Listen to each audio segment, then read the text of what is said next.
Hello class, welcome to online classes. Class third social studies. सभी बच्चे अपनी book open करेंगे। चैप्टर फर्स्ट जो हमने कल रीड आउट करा था, द यूनिवर्स। कल हमने पढ़ा था ओरिजिन ऑफ द यूनिवर्स, हमारे यूनिवर्स की उत्पत्ति किस प्रकार हुई थी, द मिल्की वे और the solar system. Solar system का कुछ पार्ट बच गया था, तो आज हम सेम उसे आगे कंटिन्यू करेंगे। यहाँ पे सभी स्टूडेंट्स डेट मेंशन करेंगे आज की, जहाँ से हम आज स्टार्ट कर रहे हैं। ओके स्टूडेंट्स, तो हम स्टार्ट करते हैं। The biggest planet of the solar system is Jupiter. जो सबसे बड़ा ग्रह है हमारे सौरमंडल का वो जुपिटर है। Mercury is the closest planet to the sun. जो सूर्य के सबसे नजदीक है वो ग्रह है मरकरी।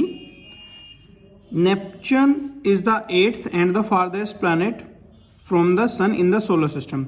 जो नेपच्यून है ये हमारा 8वां और सबसे दूर का ग्रह है सन से। अगर हम सन से ग्रहों की दूरी नापें तो जो नेपच्यून है ये 8वें नंबर का ग्रह है और ये सूर्य से सबसे दूर का ग्रह है। The earth is the 3rd planet in the solar system. जो पृथ्वी है ये 3रे नंबर का प्लैनेट है सौरमंडल में। And the 5th largest of the 8 planets. जो 8 प्लैनेट्स हैं, 8 ग्रह हैं, 8 ग्रहों में से 5वां सबसे बड़ा ग्रह है। Mars is the 4th nearest planet. जो मार्स है ये 4थे नंबर का प्लैनेट है सन के। And is also called red planet. And is also called red planet को आप अंडरलाइन करेंगे। लाल ग्रह भी इसको बोला जाता है। जो मार्स है इसको लाल ग्रह भी बोला जाता है। It consist of clay rich in iron. जो यहाँ पे क्ले रिच आयरन, जो ग्रह है, जो मार्स की सतह है, ये सतह कंसिस्ट करती है clay rich iron, carbon dioxide, argon, nitrogen etcetera. इस तरह के मिनरल्स एंड गैसेस वहाँ पे मिलती है। Which gives Mars it's red colour. जिसकी वजह से ये ग्रह लाल दिखता है, इसलिए इसको रेड प्लैनेट भी बोला जाता है। It also have low gravity. जो वहाँ का गुरुत्वाकर्षण है वो बहुत कम है।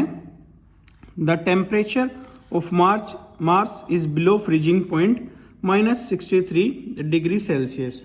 मीन्स जो बर्फ है वो 0 डिग्री पे जम जाती है और मार्स का टेम्परेचर बिलो फ्रीजिंग पॉइंट यानी कि उससे भी कम है, माइनस में है वहाँ का temperature, -63 degree Celsius. Its atmosphere is less denser than that of the earth. पृथ्वी से जो वहाँ का जो वातावरण है कम डेंस है पृथ्वी के कंपैरिजन में। Venus is called the morning and evening star as it appears bright to us from Earth. जो वीनस है, जो वीनस ग्रह है, इसको मॉर्निंग एंड इवनिंग स्टार भी बोला जाता है क्योंकि ये जो पृथ्वी है इससे ज़्यादा चमकता है। Saturn is the ringed planet. जो सैटर्न प्लैनेट है ये रिंग्ड प्लैनेट बोला जाता है क्योंकि इसके चारों ओर रिंग्स बने हुए हैं। The ring consist of ice pieces of varying size and dust particles while the white spots and powerful storms. जो रिंग्स होते हैं उसके चारों ओर जो रिंग्स होते हैं वो कंसिस्ट करते हैं आइस पीसीज को और जो डस्ट पार्टिकल्स को, जो उसके साइज को मैटर नहीं करते हैं। किसी का जो रिंग है उसका साइज छोटा बड़ा भी होता है। ऑलराइट, नेक्स्ट ग्रह है हमारा यूरेनस।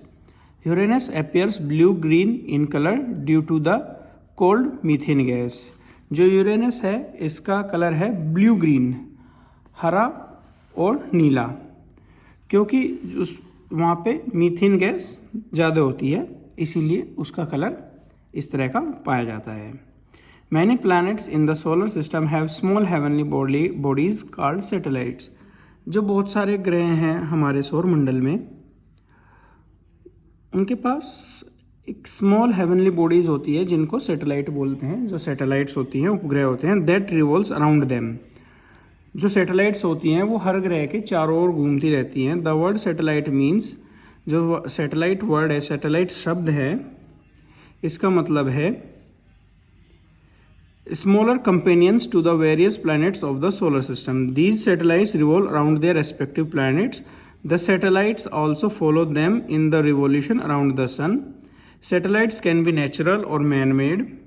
जो सैटेलाइट्स होती हैं ये हर ग्रह के चारों ओर घूमती रहती हैं, और जो सैटेलाइट्स होती हैं वो नेचुरल सैटेलाइट्स भी होती हैं और कुछ मानव द्वारा निर्मित भी होती है जो मैन मेड होती हैं।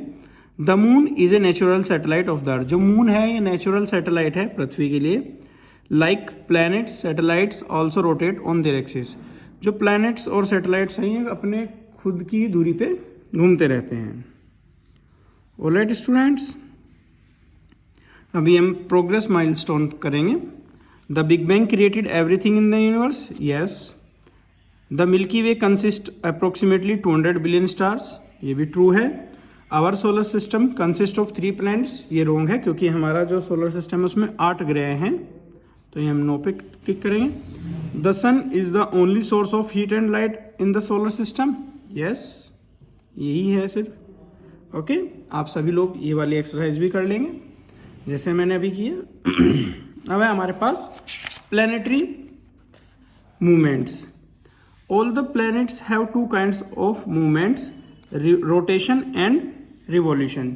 जो सभी ग्रह हैं उनमें 2 तरह के मूवमेंट होते हैं। एक तो होता है रोटेशन और एक होता है रिवॉल्यूशन। रोटेशन क्या होता है और रिवॉल्यूशन क्या होता है उसके बारे में अभी हम पढ़ेंगे। The spinning of the planet on its imaginary axis is known as rotation.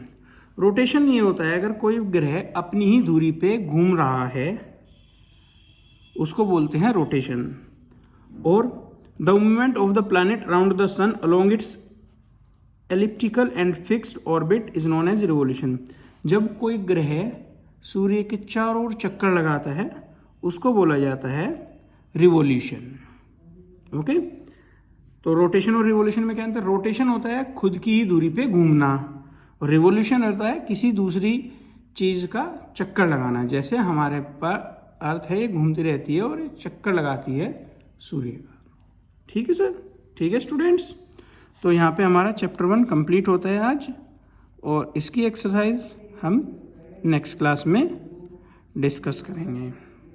Okay students, अगर आपको इस चैप्टर में कोई भी क्वेरी हो, कोई भी प्रॉब्लम हो, आप मुझे मैसेज या कॉल करके पूछ सकते हैं। Okay students, thank you class.